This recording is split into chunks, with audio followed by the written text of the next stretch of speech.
Vamos abrir aqui, nesse momento, recomeça o julgamento no Tribunal Regional do Paraná, que pode cassar o mandato do senador Sérgio Moro.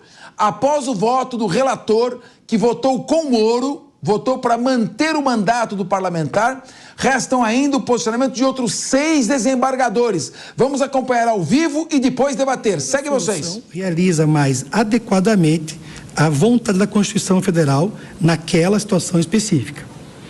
Já os casos difíceis, depois ele explica quais são e dá exemplos práticos, diz Sua Excelência. Já os casos difíceis envolvem situações para as quais não existe uma solução acabada na ordem jurídica. Ela precisa ser construída argumentativamente, por não resultar de mero enquadramento do fato à norma. A solução para a disputa não é encontrável pré-pronta no sistema jurídico. Ela precisa ser desenvolvida justificadamente pelo intérprete. Para as milhares de pessoas que acompanham esse julgamento, a audiência dos canais de YouTube na sessão passada bateu a casa dos milhares. Registro que o que virá a seguir é a expressão da minha conclusão após muita reflexão e estudo, solitários. Não tenho a pretensão de ser o dono da verdade, mas apenas cumpro a função de apresentar meu voto. Eis a beleza e a inteligência do julgamento colegiado. Antes, porém, é preciso explicar em linguagem simples a discussão que se trava no presente caso. O CNJ instituiu, pela Portaria 351/2024, o Pacto Nacional do Judiciário pela linguagem simples, com o objetivo de adotar a linguagem simples, direta e compreensível a todos os cidadãos na produção de decisões judiciais e na comunicação em geral com a sociedade. Uma das melhores maneiras de explicar algo complexo é fazendo com simplicidade. Isso parece fácil, mas não é. É de Da Vinci a frase: a simplicidade é o mais alto grau de sofisticação. Sendo simples e claro, esse exercício que eu proponho agora não é dirigido aos conhecedores do direito. As eleições são uma espécie de competição. Bem verdade, a mais importante delas de qualquer nação democrática. E como tal, naturalmente, existem regras para permitir o máximo de igualdade possível dos competidores. É bastante comum no Brasil a comparação de eleições com o futebol, usando-se para os casos eleitorais expressões futebolísticas tais como: o debate será um clássico, o eleito marcou um golaço, dentre outras. Guardadas proporções devidas, pelo menos 2 regras que regulam algumas competições esportivas estão também presentes nas eleições e com especial interesse para o caso dos autos. Caso 1, fair play financeiro, como um teto de investimentos para as campanhas e para os times. E 2, o chamado VAR, que é o árbitro assistente de vídeo, que pode rever ou confirmar uma decisão tomada pelo juiz do campo. Os autores das presentes ações estão alegando, num brevíssimo resumo, que os investigados, ao final das eleições de 22, teriam gasto valores financeiros que superaram o máximo permitido em legislação. Outras palavras, teriam os investigados desrespeitado o teto de gastos, ou o fair play financeiro. Por outro lado, o que estamos hoje fazendo aqui no TRE do Paraná é uma espécie de VAR das eleições. O candidato investigado fez sua campanha, ganhou, ele e sua torcida comemorou. Mas o VAR foi chamado e estamos nós agora aqui avaliando se esse gol foi válido. Em tempos de mega exposição do Poder Judiciário e da Justiça Eleitoral em específico, cabe uma defesa explicativa acerca das razões normativas pelas quais essa intervenção judicial é autorizada. Com efeito, a atuação desse tribunal decorre de expressa previsão constitucional, artigo 14 da nossa Carta Magna, e também de lei complementar, artigo 22 da LC 6490. Para o público em geral, eu explico. Essas normas foram idealizadas por legisladores, eleitos pelo voto popular, com a premissa de que a possibilidade de controle pelo judiciário traria às eleições mais legitimidade e normalidade. A solução do presente caso não se encontra em prateleira. O direito envolvido é muito relevante, muito mais do que jogos de futebol. As consequências devem ser sopesadas, pois seríssimas. De um lado, com aptidão para atingir a composição do Senado. De outro, como consequência seríssima, para futuros pleitos eleitorais. É, por tudo isso, um caso difícil. Agora eu passo para o item 2 do meu voto, em que eu faço essas premissas. Já que estamos a apreciar o que aconteceu em uma eleição, veio-me em lembrança o excelente livro do jornalista Fernando Mitre, chamado Debate na Veia, nos bastidores da TV, a democracia no centro do jogo. Em um dado momento, o autor faz uma feliz referência à professora e historiadora Heloísa Stalin, lembrando a lição dela de que perguntamos ao passado e ele responde. Para o estudo do caso em julgamento, como em uma conversa com os autos, fiz perguntas às provas e elas me responderam. A minha conclusão decorre das provas apresentadas. Foi dito pelo relator, e não custa repetir, que não está em julgamento aqui a atuação do investigado Sérgio Moro como ex-juiz federal. Debrucei-me apenas e tão somente nas provas acerca de seus gastos eleitorais. Eis as perguntas que fiz aos autos e as provas, para que as respostas servissem de iluminação para chegar na minha conclusão. Então, eu fiz 4 perguntas. Letra A. Houve pré-campanha pelos investigados? Letra B. Qual o valor desses gastos? Eles estão comprovados? Letra C. Dada a magnitude de uma campanha presidencial, os gastos realizados em fase de pré-campanha nesta condição interferiram na normalidade da eleição para senador? E letra D. Qual a natureza da responsabilidade eleitoral dos agentes envolvidos? Repito, para obter as respostas e fazer a melhor subsunção dos fatos à norma, foi necessário a realização do minucioso estudo das provas. Os direitos são subjetivos e para buscarmos a melhor isenção e imparcial, nada melhor do que se debruçar sobre as provas, porque essas são objetivas.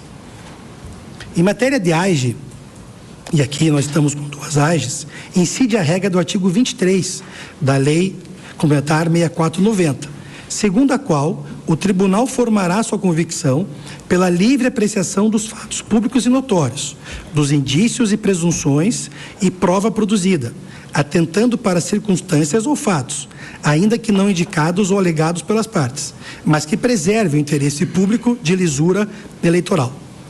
Ademais, adotei a técnica indicada pelo TSE quando do julgamento recente da AIGE 0600-814-85, em que o ministro relator ressaltou a importância de se analisar as provas em contexto, o famoso conjunto da obra. E lá ele usou uma outra expressão que a mim me chamou a atenção, como uma cena de um filme e não uma foto na parede. E aqui eu não vou ler, mas eu cito o trecho do acórdão em que o ministro Benedito Gonçalves faz então essa analogia de olhar as provas como um filme e não como uma fotografia. É com esse espírito que passo a expor os motivos que me levaram à conclusão a que cheguei. E aqui eu entro no item 3 do meu voto, que o título é Fundamentação. E aqui eu começo a escrever então as premissas que eu elenquei para poder concluir aqui esse processo. Conforme relatado, a questão de fundo tratada nas presentes ações relaciona-se com a prática de atos de pré-campanha de abrangência nacional nos anos de 21 e 22, inicialmente destinados à promoção do investigado Sérgio Moro, visando a disputa à presidência da República. Tais atos, dada a sua dimensão e abrangência, teriam, em tese, posteriormente, beneficiado o investigado em sua campanha ao Senado, pelo Paraná, juntamente com os demais investigados, Luiz Felipe Cunha e Ricardo Augusto Guerra, primeiro e segundo suplentes. Ainda, após a transferência para a União Brasil, e mesmo quando já se falava na disputa ao Senado, e não mais à presidência, uma forte estrutura foi disponibilizada ao investigado Sérgio Moro, cujos gastos correspondentes também teriam, em tese, sido muito superiores ao permitido pela legislação. Para os investigantes, tais atos de campanha se revestiriam de ilicitude, pois teriam configurado abuso de poder econômico. Já os investigados, por sua vez, alegaram que os atos de pré-campanha foram realizados segundo os ditames do artigo 36, letra A, da Lei 9.504/97, e não caracterizaram antecipação de despesas eleitorais, mas apenas despesas ordinárias de pré-campanha. Disseram ainda que os valores despendidos não foram extraordinários, a se considerar o gasto do candidato médio, bem como que nem todas as despesas constantes dos autos foram realizadas em benefício exclusivo do investigado Sérgio Moro, tendo sido elas repartidas entre os demais pré-candidatos do partido. Assim, a controvérsia presente nas ações de investigação aqui reunidas cinge-se, em realidade, a verificação da existência e dos valores gastos em atos de pré-campanha e na sua caracterização... Muito bem, como vocês estão vendo, já está o segundo juiz, desembargador, são 7 desembargadores que compõem o Tribunal Regional Eleitoral do Paraná. O segundo está votando, ainda ele não entrou na parte dispositiva, na parte de decisão, mas dá a impressão que ele está caminhando para que se decida no sentido de gastos que extrapolaram os limites numa campanha para senador e que ele, portanto, teria se aproveitado dos gastos feitos na pré-campanha para presidente da República. Parece, não dá para a gente adivinhar, que ele está se encaminhando para votar contra o mandato de Sérgio Moro, pela cassação do mandato de Sérgio Moro. É importante observar que qualquer que seja a decisão, seja negando provimento ao pedido feito pelo PT e pelo PL, partidos que, embora totalmente antagônicos ideologicamente, se uniram para pedir a cassação e a vaga de Sérgio Moro. Se for indeferido esta ação, julgada improcedente esta ação, Sérgio Moro, obviamente, mantém seu mandato. Se for dado provimento a esse pedido e for cassado o mandato de Sérgio Moro, ele também não perde o mandato neste julgamento. Ele pode entrar ainda com recurso de embargos, que é um recurso que você pede mais esclarecimentos para a decisão. Ele pode entrar com recurso ao Tribunal Superior Eleitoral. O Tribunal Regional Eleitoral é uma instância de passagem, não é uma instância definitiva. Claro que pode influenciar. Então, nós estamos acompanhando aqui, são 7 desembargadores que têm que votar. Nós estamos ainda no segundo, que não terminou o seu voto, e o placar está 1-0 a favor de Sérgio Moro. Este pode ser que empate 1-1 pelo andar da carruagem, mas vamos aguardar para confirmar. Esta é uma ação, como dito, movida pelo PT e pelo PL. De acordo com o jornal O Globo, Jair Bolsonaro chegou a pedir para Valdemar da Costa Neto, que é o presidente do PL, que retirasse o processo contra Moro. Mas Valdemar preferiu não atender o pedido, alegando que colocou dinheiro público na ação e isso poderia acarretar alguma sanção para a sigla, o que também é verdade. Vamos fazer um rápido giro aqui, porque nós temos questão ligada à segurança pública, que vamos entrar debatendo. Temos aqui a doutora Raquel Galinatti, temida delegada de polícia, né? Presidente do Sindicato dos Delegados, né? Foi ex-presidente... Diretora da Associação dos Delegados de Polícia. Diretora da Associação dos Delegados de Polícia e ex-presidente do Sindicato dos Delegados. Vamos começar aqui com o Mano Ferreira. Depois vou ouvir o Emerson Tail, que é advogado. Mano, parece que a questão se circunscreve ao seguinte: o Moro foi pré-candidato a presidente da República pelo Podemos. Muito bem. Nessa pré-candidatura foram feitos uma série de gastos elencados, segurança, motorista, até alfaiate. Consta lá. Não significa que sejam gastos ilegais. Estamos só apontando. Não está sendo apontado nenhum gasto ilegal. Bom, estes gastos teriam dado a ele uma certa vantagem, porque uma pré-campanha de presidente da República pode gastar muito mais que numa pré-campanha para senador. Aí ele pega e muda. Agora eu sou candidato a senador.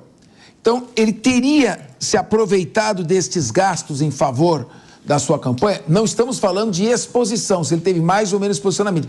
É gasto de dinheiro, abuso de poder econômico.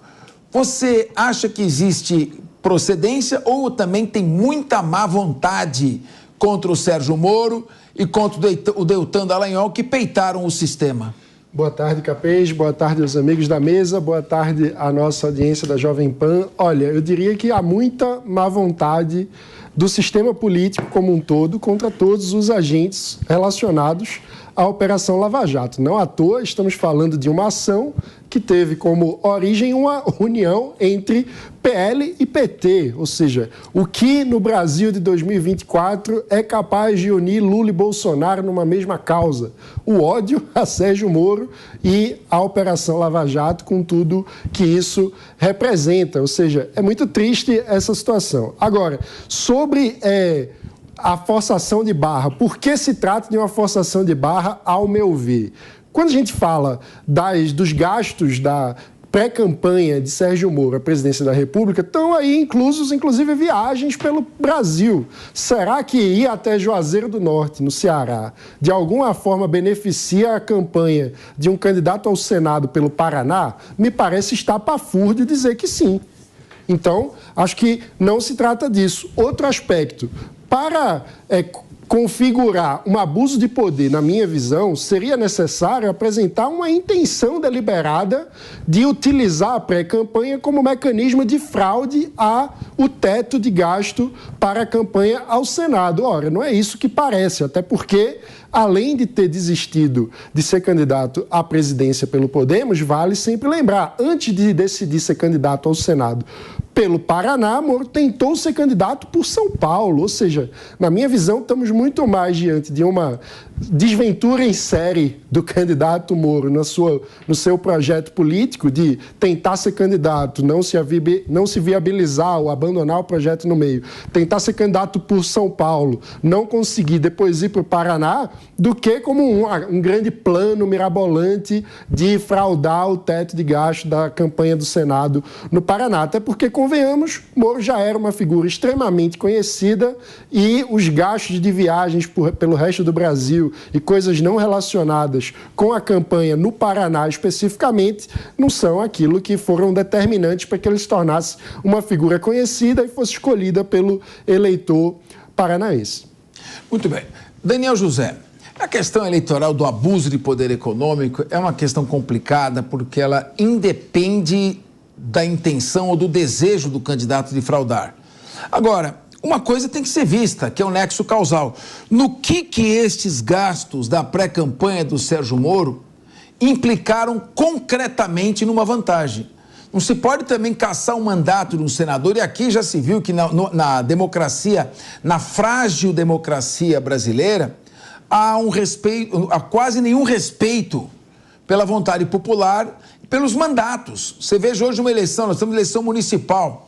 Prefeito, você já quer saber quem é o quinto colocado na eleição, porque sabe que os 4 primeiros vão ser cassados.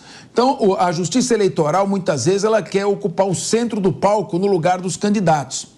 E aí tem essa questão, que é até interessante que o meu irmão, o Dr. Rodrigo Capês, ele defendeu agora uma tese de doutorado na Faculdade da Universidade de São Paulo, todo o processo de formação da convicção de um juiz antes do julgamento. É um batelão de 700 páginas. Eu falei para ele, olha, pode trocar essas 700 páginas pela seguinte frase: o juiz forma a convicção antes do julgamento, depois ele monta de acordo com os argumentos para chegar onde ele já sabia desde o início o que ele iria fazer. Daniel José, Sérgio Moro tem aí um prognóstico desfavorável? Olha, boa tarde, Capês, boa tarde a todos os colegas da mesa, a toda a audiência. Eu estou muito alinhado com o que o Mano acabou de falar. E eu concordo com a tua visão também, Capês, de que, ele está sendo julgado por abuso de poder econômico, então isso quer dizer necessariamente gastos, né? Mas o que tem por trás e que tem como base para esses gastos é a busca de um diferencial competitivo durante as eleições. E que, no meu ponto de vista, não existe. Porque numa eleição para Senado, que é uma eleição praticamente majoritária, é muito importante não só a construção política que existe por trás, mas também da figura ali do candidato, ela ser já conhecida o máximo possível do eleitorado. E como o Mano já disse, o Moro já era amplamente conhecido por toda a população paranaense e não é uma pré-campanha de presidente que faria a coisa ser diferente. E se isso no Brasil começar a virar regra, a gente tem que começar a olhar diversos outros casos espalhados pelo Brasil, de pré-candidato a prefeito que depois vai para vereador, de pré-candidato a Senado que depois vai para deputado federal, de pré-candidato a governador que depois vai para Senado, de pré-candidato... Então, assim, essas histórias se repetem o tempo todo. É impressionante que só agora isso vem à tona. Como disse o desembargador ali há poucos momentos antes, eles estão sendo meio que o VAR foi chamado. Mas a realidade é que o VAR deveria ser chamado toda hora, então, se assim fosse a regra. Porque existem centenas, se não milhares de candidatos espalhados pelo Brasil que fazem a mesma tática, inclusive com o objetivo de se tornarem conhecidos, coisa que não existe no caso do ministro Sérgio Moro. A gente tem que começar a olhar para o caso do Janones, que foi candidato a presidente, depois foi para deputado federal. A gente tem que começar a olhar vários outros casos. Então, para mim, esse episódio é um episódio muito claro de um oportunismo por parte do judiciário de receber em mãos uma causa, né, um processo que o PT e o PL entregaram de mão beijada para o TRE do Paraná e, basicamente, com essa oportunidade, exercer mais uma vez esse papel de ir atrás e perseguir lideranças de direita e lideranças que estavam ligadas à Lava Jato. Bom, pessoal, a questão é a seguinte, nós temos que aguardar, à medida que houver um julgamento mais avançado, nós retornaremos a esse tema, ouvindo a Raquel Galinatti e o Emerson Tawil. A pergunta é a seguinte, número 1, houve gastos além do limite para a campanha para senador? Sim, mas não é suficiente. Estes gastos importaram numa vantagem para o candidato Sérgio Moro em relação aos outros candidatos? Qual vantagem? É isso que precisa ser demonstrado. Senão, realmente, o VAR estará com defeito.